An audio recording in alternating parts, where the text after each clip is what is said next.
Good evening. This is Crime Classics. I am Thomas Hyland with another true story of crime. Listen.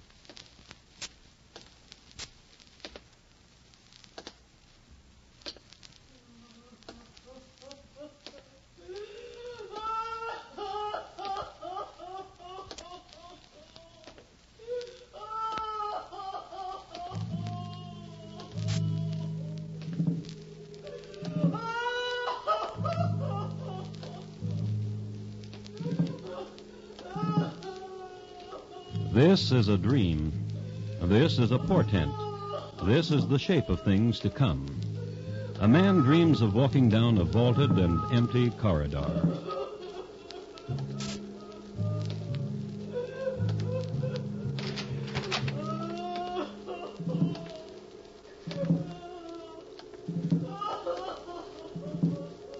Soldier. Soldier. Sir? Who lies dead here? Look for yourself, sir.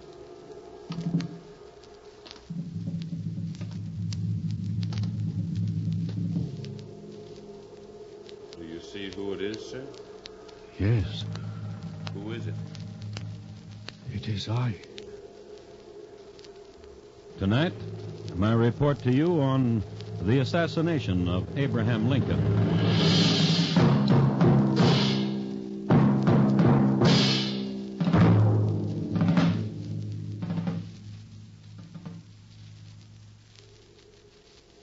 Crime Classics, a series of true crime stories from the records and newspapers of every land, from every time. Your host each week, Mr. Thomas Hyland, connoisseur of crime, student of violence, and teller of murders. Now, once again, Mr. Thomas Hyland.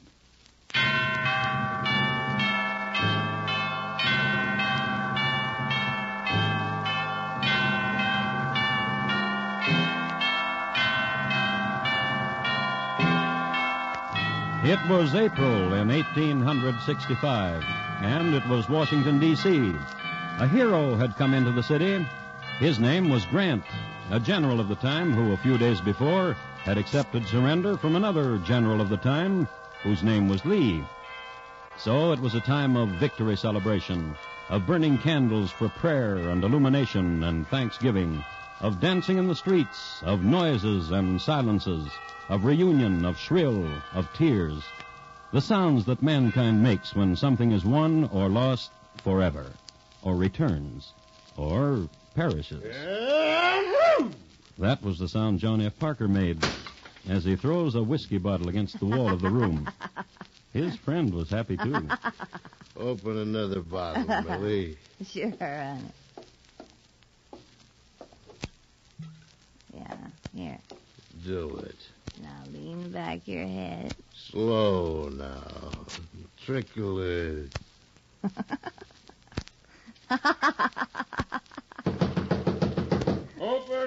Open!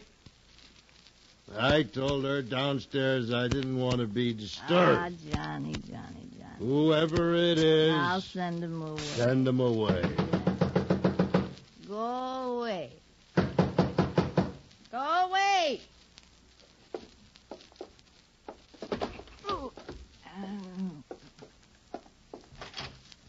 Go away. Is John... Go away. Get out of my way. Get up, Parker. Williams, you got no right to.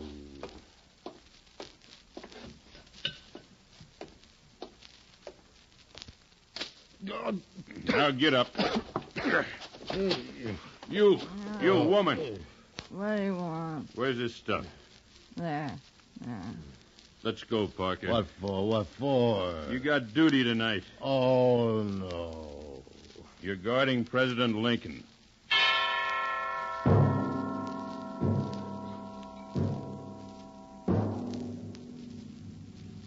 John F. Parker, member of the Metropolitan Police Force of Washington, the District of Columbia. John F. Parker, a rumpot.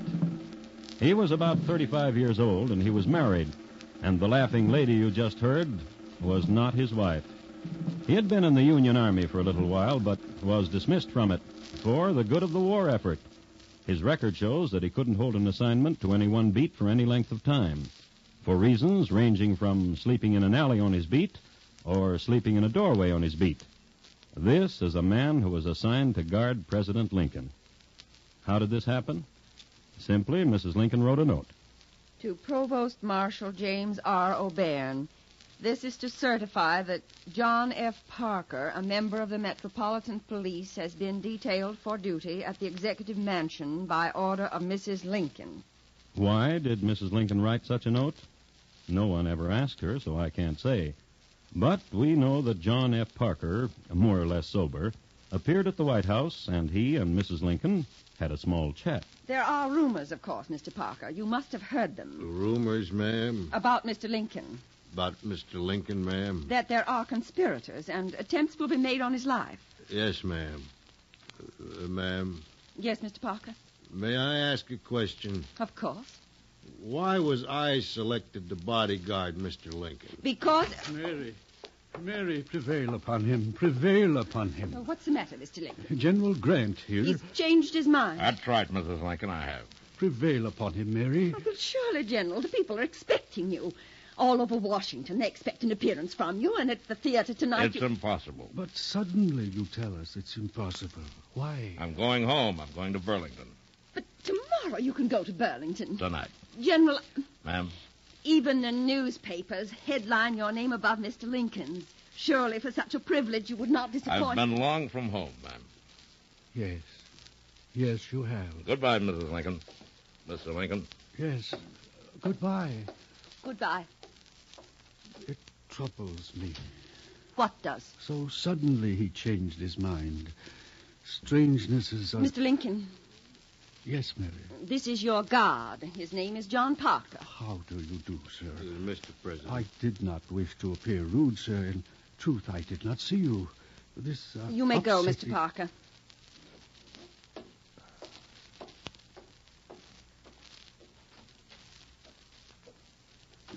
Mary. Oh, what if he won't go to the theater with us? What matter? We'll ask that young couple, that Major Rathbone you seem so at ease with. We'll... What is it, Mr. Lincoln? Melancholy, worn thin, the infinite sadness. There's victory now, and... No, listen. You should know it. For it has lain against me for a week now, chill and dread. And I fear it. What are you trying to say? I dreamed, and now I must tell you of it, for I can no longer bear the coldness and heaviness of it. I dreamed, and this is what it was. There seemed to be a death-like stillness about me. Then I heard subdued sobs as if a person were weeping. I thought I left my bed and wandered downstairs. And there the silence was broken by the same pitiful sobbing. But the moaner wasn't visible. I arrived at the east room, which I entered. There I met with a sickening surprise.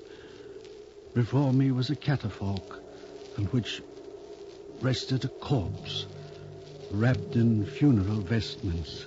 Around it were stationed soldiers who were acting as guards. Who lies dead here? I asked one of them. He bade me look for myself. And I did. And I saw that it was I who lay there, dead by an assassin.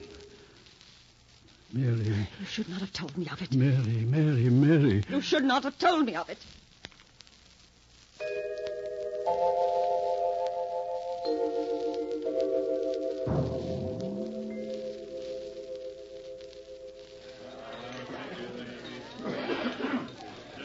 Famous man you'll be. Nah, Mary. And we'll drink to it. Bartender, hand us back the bottle. Now, pour me, famous man. I will. It's such a toast. It's nothing but another duty. To guard a president. Now we'll drink to it. Everybody! Everybody! Shush you, Millie. John here's gonna guard the prison. You just sit down, Millie, and shut up. Oh, no. Just drink and shut up. No. John, What do you want? how come I saw in the paper what I did What are you talking about? today in the newspaper? About what? A report on the telegraph that was in the paper. A newspaper in New York had it that Mr. Lincoln was murdered. He was murdered yesterday. What? It's the truth. What it said right in the newspaper, the president had been assassinated. That's crazy. Well, I saw it. You get a newspaper. You'll see it, too. Mischief. That's what it is. Drink your drink.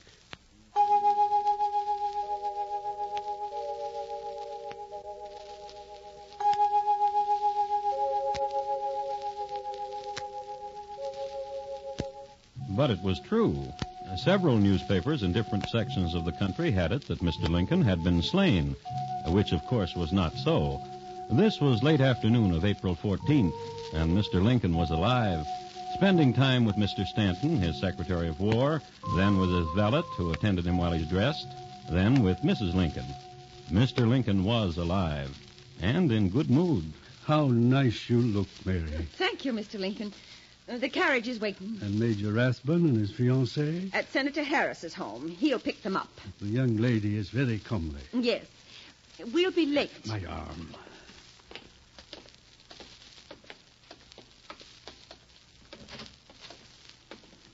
Thank you, Mr. Parker, sir. Mr. Parker.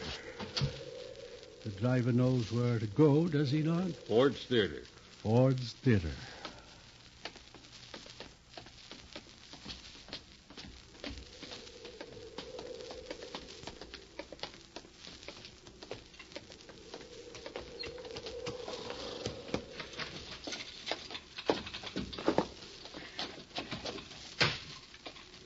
All right, driver.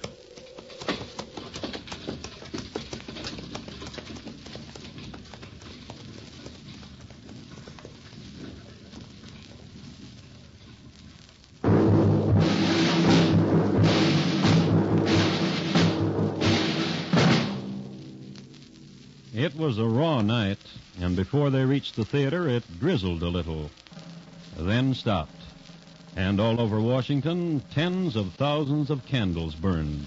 Backdrop for victory, for celebration, for remembrance.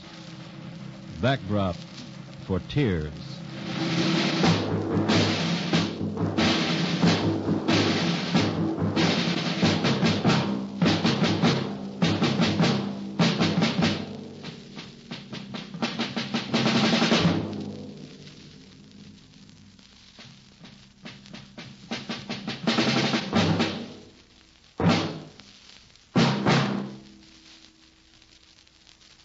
You are listening to Crime Classics and your host, Thomas Hyland.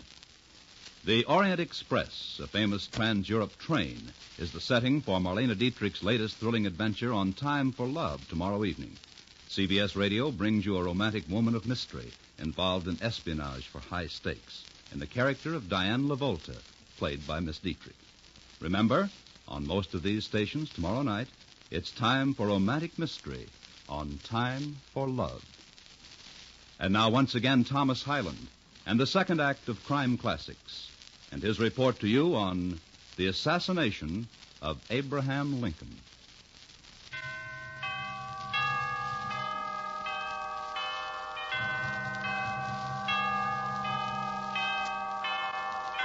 I would like to speak to you briefly about what I consider to be a fairly uninteresting play.